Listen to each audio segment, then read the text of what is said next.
In the bustling heart of Lagos, where skyscrapers kissed the sky and traffic never slept, lived a man named Mr. Stephen Gabriel. He was a top real estate developer, known for his power, sharp suits, and ruthless business deals. People called him the Lion of Lekki, not because he was brave, but because he devoured anything in his way. Stephen had one rule: win at all costs. He would forge documents, bribe officials, demolish tenants' homes without notice, and threaten anyone who stood in his path. Many small families lost their homes because of him. One such family was that of a young woman named Caroline. Caroline's father was a schoolteacher who owned a modest building in Surulere. It wasn't much, but it was their pride. One day, Stephen's men showed up with bulldozers. They claimed the land now belonged to Gabriel Properties. Papers were forged, bribes were paid, and by the time the truth came out, the house was gone. Caroline's father fell ill from the shock and died shortly after.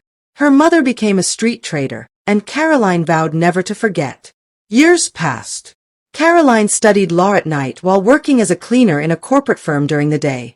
Through tears, hunger, and humiliation, she pressed on. She graduated, went to law school, and later opened her own legal firm, known for fighting property injustice. One morning, Stephen was arrested. A massive fraud case had opened. He laughed in handcuffs, confident his money would silence everyone, until he saw the lead prosecutor, Caroline.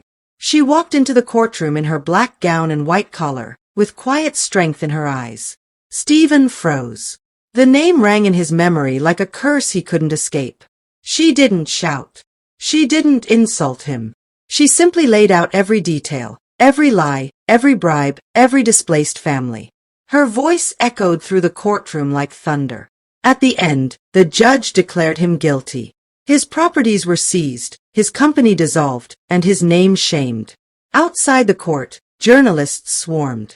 A reporter asked Caroline, "Do you feel satisfied?" She looked into the camera and said, "Wickedness is like a shadow. You may outrun people, but you can never outrun your own shadow.